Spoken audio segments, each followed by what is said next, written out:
much as we would also like to see you investing a lot in the energy sector, because I think with the experience that we have now, where you have invested in the number of infrastructure projects in the past, I think my proposal would be that we should expand investment in these areas. I mean, there are huge opportunities in the energy sector, and I think there will be a huge opportunities also in the water sector. In some provinces, as you may be aware, there are opportunities to build new dams that supply water. In some provinces, they are also busy with they are continuing with the reconstruction of roads. So infrastructure generally is it's an area where I think we should be investing more and more going forward. Thank you, Mr. Oliphant. Thank you, Deputy President. My last question, it's probably, I will call it a double-edged sword. As you would recall, you reflected on trying to mobilize investments into the South African economy. But also, if you look at Regulation 28, it was amended to allow pension funds to invest up to 45% outside South Africa. So I don't know whether it's a good thing or not. I think there are debates on either side. People will talk about diversification, but also there are other opposing views to say that you might be starving the economy of the much needed capital. And secondly, you reflected on the need for transformation. Do you foresee a situation where the South African transformation BE codes would be applied even in the context of that 45% that is being allocated to investments outside South Africa?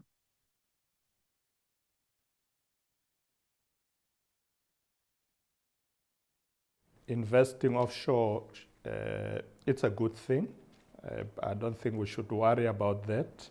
And if we apply BE codes domestically, we should do that as well with funds that are invested outside. But I think what we need to do is to find the balance. My sense is that if we increase investments by pension funds offshore, we should do the same in the domestic economy. So it's not so much either or. I think the challenge at the moment might be that the percentage of investments domestically is lower, and we might need to look at increasing that gradually. But we should find a balance so that we don't say, look, we can't invest funds offshore, but look at the situation where the domestic investment is not left behind, because transformation, particularly the empowerment of the previously disadvantaged, will happen a lot in the domestic economy, and that's where a lot of our funds should also be spent. Thank you very much, Mr. Oliphant. Thank you, Deputy President. I will also hand over to Radesh. Thank you, John, and Deputy President Mashatile, thank you for an inspirational speech. We really take what you say in serious light. I just want to hand over to you a couple of questions. Firstly, how can retirement funds partner with government on large infrastructure projects, and what checks and balances can be agreed on to guarantee these projects are delivered and they keep within budget? Start button on the introduction video, and the introduction video will play in the background.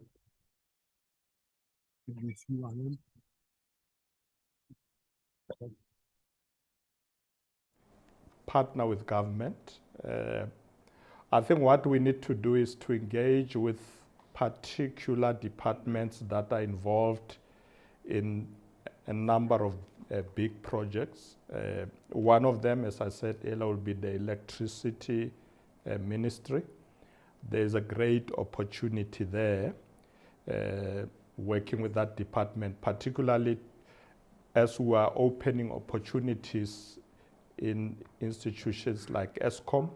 We want the private sector to come in because we do want to see new generation coming from the private sector. And the pension fund can be one of the good partners there. There always has to be checks and balances because you're using people's money. So we don't want reckless investments and lending using pension funds. So obviously we need to assess projects carefully and then continue to monitor and evaluate progress. I think government will always be a reliable partner when it comes to ensuring that investments are properly done. But yes, there are a lot of plans out there. In fact, one of the criticism that we are getting these days is that we have a lot of good plans, but we are not implementing them. Or when we do, we are too slow. So I would welcome Batseta to sit down with us and look carefully at which areas can we invest in a way that would not be considered reckless by anybody. Look at the projects carefully, analyze them, and then of course, as you say, the checks and balances are required at all times to ensure that we've continued to evaluate going forward. One of the things, as you know, the president has done was to appoint a minister responsible for monitoring and evaluation. That includes projects under implementation. And that will give you a good cover not to be able to wake up too late to realize that something is not working properly. So continuous monitoring for me is the way to go.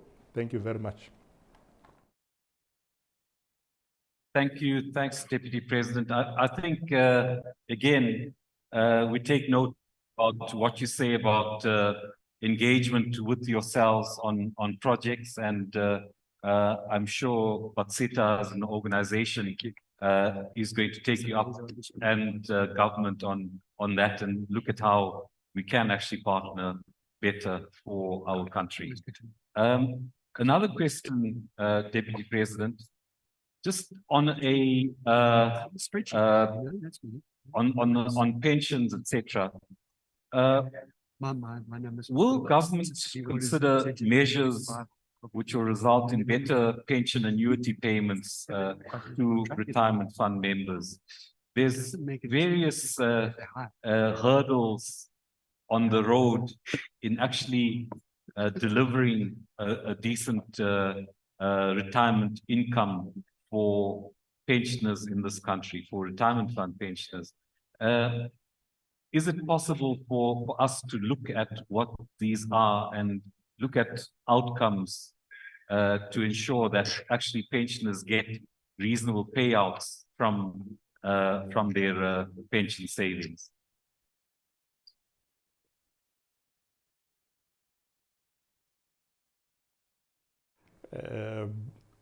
I think you'll agree with me that Batseta and government have not been engaging enough in the past few years.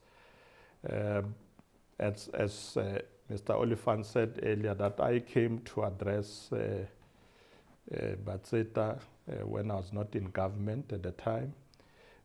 But if I look at that period until now, I don't think we've had a lot of engagements. I would definitely like us to sit down and look at this because we do want pensions to work for pensioners when they retire.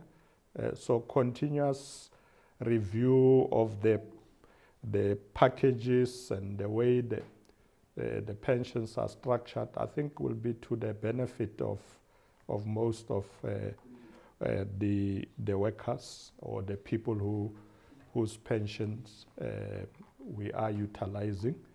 So definitely I would say yes, if Batseta have some ideas that they would like government to consider, we will be open to look into that and bring the necessary players that are needed to get involved in that engagements. Obviously, your trade unions are very critical, because anything you do, talking about pensions and touching pensions, the trade unions are always sensitive. So I would say that we bring them into the discussions as well, as we look into necessary reforms that we think may be able to better the packages of the pensions that will later accrue to their members. I think we should do that. Thank you, Deputy President. And again, I think we'll look at how we can engage on that. Deputy President, we've got 820 delegates here from retirement funds, principal officers, trustees, and I think 90% of them came here to listen to you. The other 10% came to see John.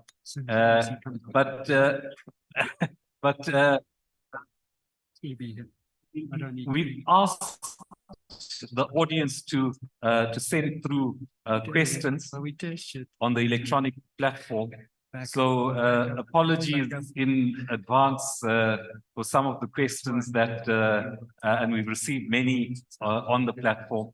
And I think, again, we just asked you to answer some of them at least. And I'm going to go into the first one.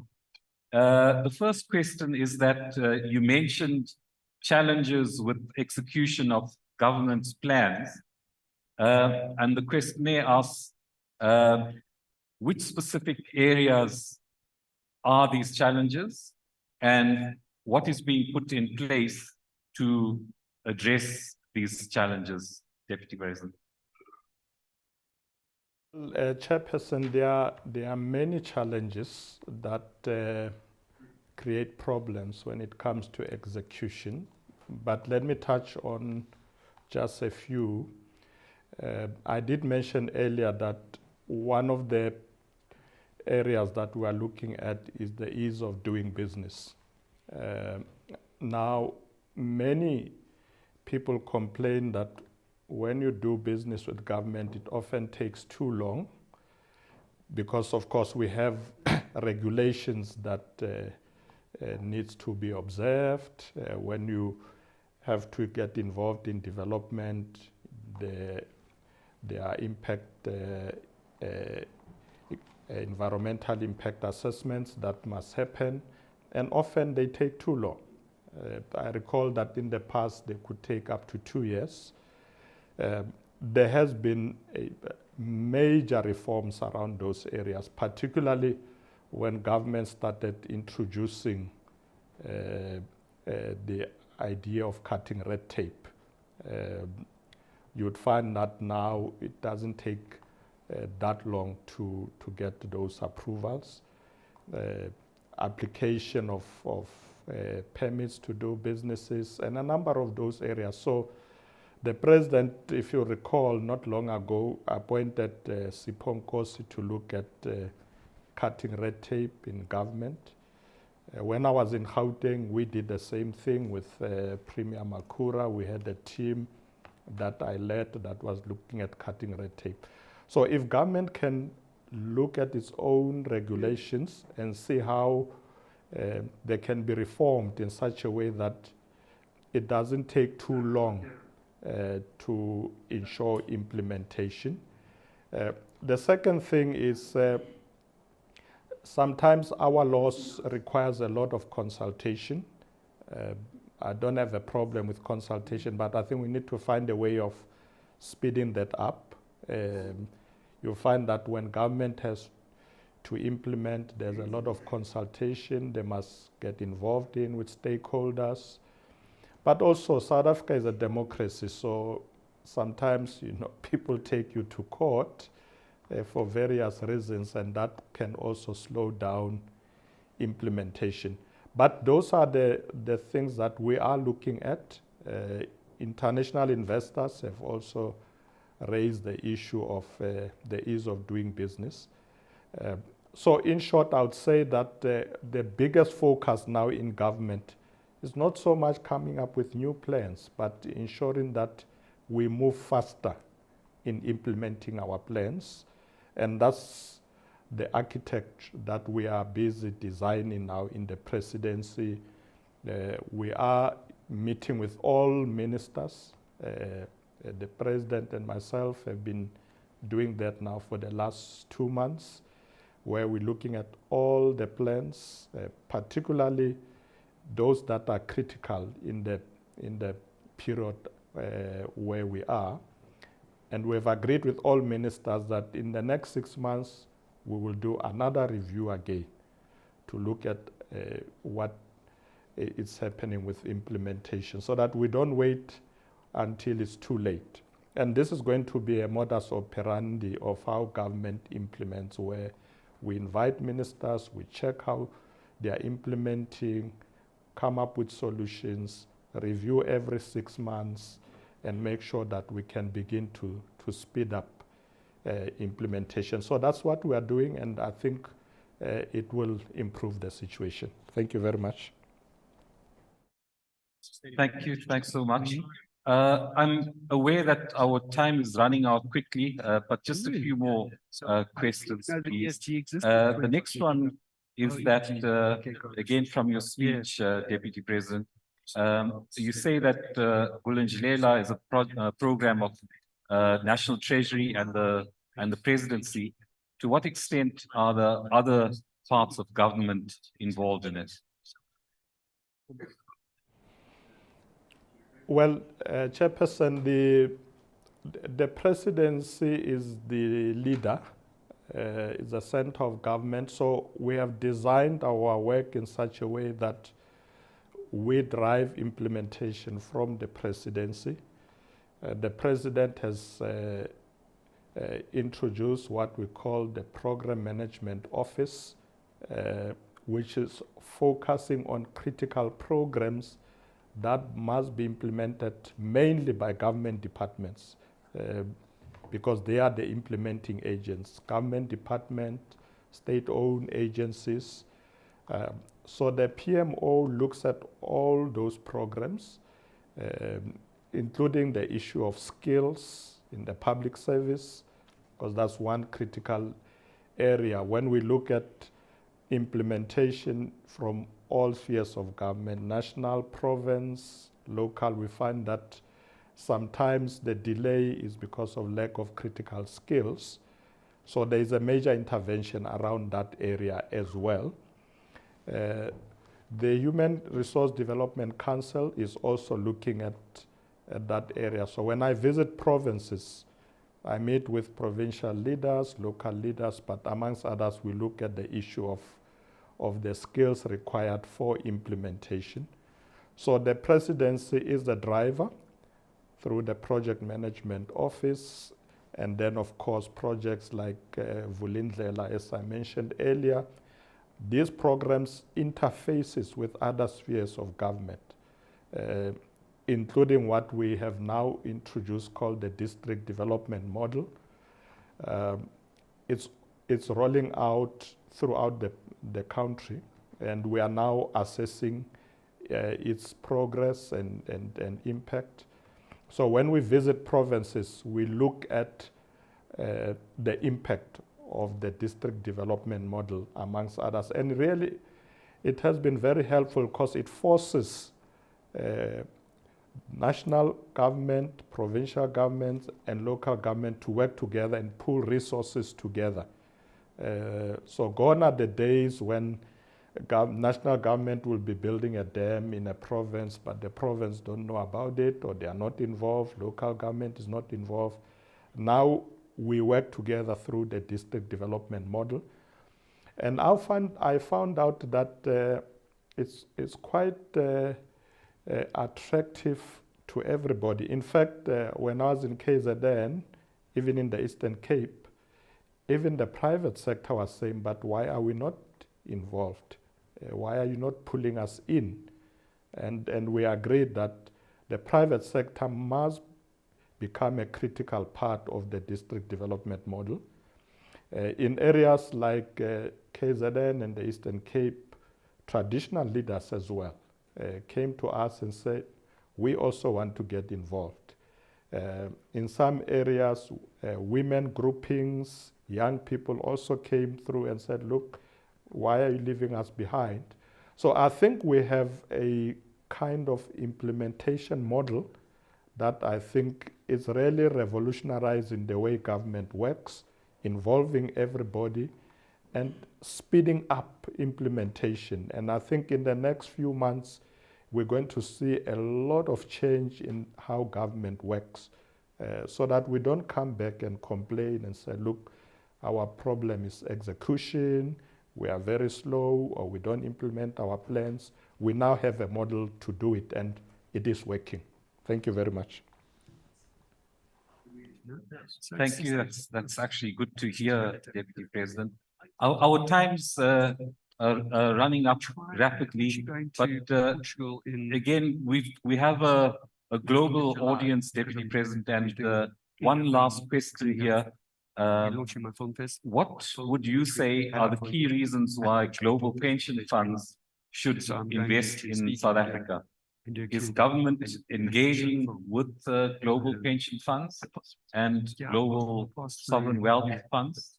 I don't speak there as much as I'd like to. So, say that we do need global pension funds to invest in South Africa, because we have a lot of potential projects that can be implemented successfully. You would also be aware that recently the President announced the setting up of a sovereign wealth fund in South Africa. We have started working on that. During the state visit by the Prime Minister of Singapore, we had the discussion on this matter, because they have a very successful model of sovereign wealth funds, and we are engaging with them, and we will be looking at their models as well. And they are very happy as well to come and invest here. Many countries are looking forward to investing in South Africa, and we would like global pension funds to come through. Obviously, we need to ensure that there is ease of doing business when they get here. Of course, one of the complaints we picked up was others being concerned about high levels of crime. We are working on plans with the security cluster ministers to deal with that challenge. We've recently, with the President, we met with Minister of Justice, Minister of Police, look at plans. So in the next coming months, you will see a lot of change in the way we deal with the issue of security, particularly to crack down on crime activities. So that is being attended to, and we will ourselves engage with foreign investors to come in. So yes, if you ask me whether I would like to see global pension funds come in, the answer is yes. And I'm sure we can work with Batseta on that and deal with the concerns that people have to make sure that they are satisfied that when they come here, they come into an environment that is conducive to do business. So I would say let's persuade them to come if they are doubtful, but attend to the issues that they are concerned about. Thank you very much. Brooke's got one, Richard Branson. Other. Thank you, Mr. Deputy President. One more question, maybe while we have this opportunity, it's your reflection on the geopolitical environment. As you are aware that, that has been something that has created a lot of volatility in the markets. So we'd like to know, especially leading up to the BRICS summit, what is your view or government's view on the geopolitical environment? Box made out like recycled cardboard. Fund, yes, we are planning to host BRICS in August in South Africa. As you know, we have been part of that forum. There have been challenges of late, particularly with the participation of President Putin. So what the president has done was to set up an interministerial committee to look at the challenges that come as a result of the warrant of arrest by the ICC. We are busy looking into that matter, and I think you have seen in the newspapers other people indicating that there is a view that perhaps another country should host the summit. We will hear from the president how that is proceeding.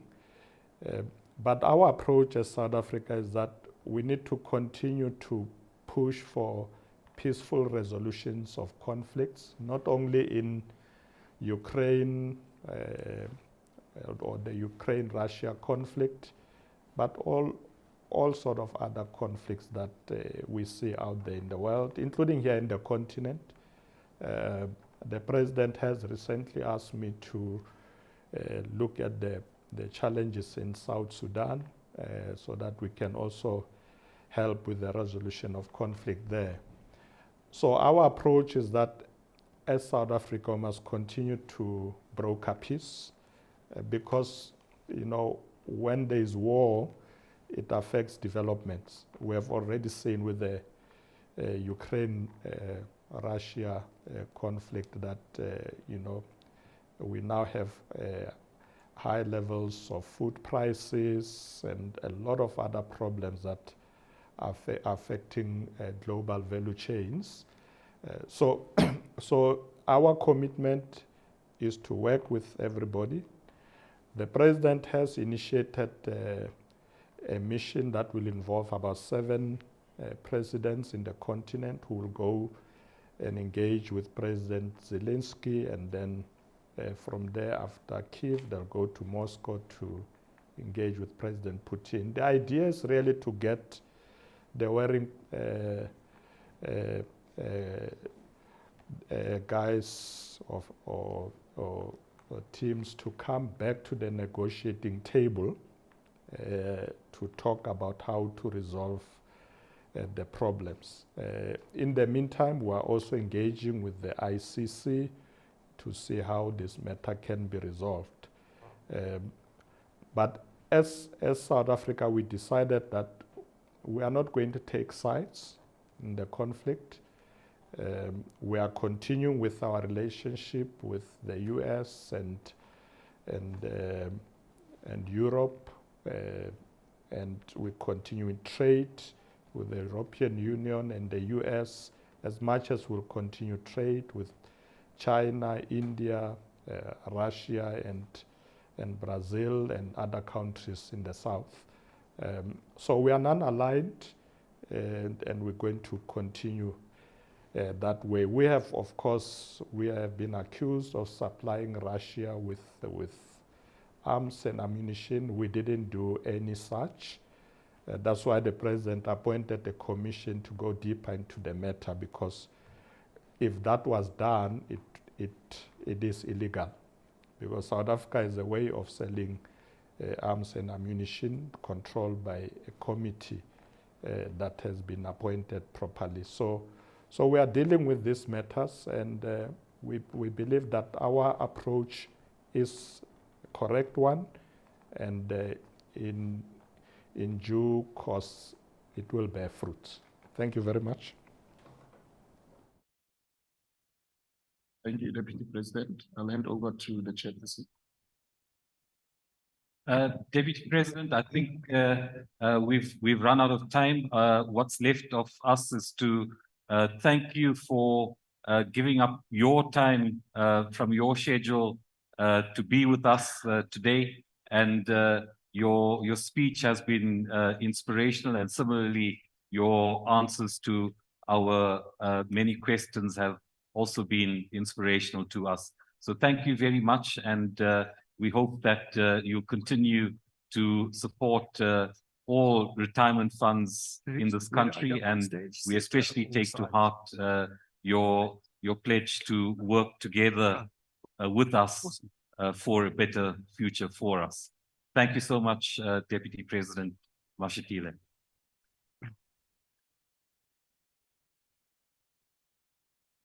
As all the delegates in the conference, I'm looking forward to working with you as we try to resolve many of these challenges. And of course, let's try and meet more often. Let's not wait for conferences. I think there's a lot that we need to do, and I think it will be important that we touch base more often. But all the best with the conference. I know that you will come up with very important resolutions. Thank you very much. Thank you. Thank you.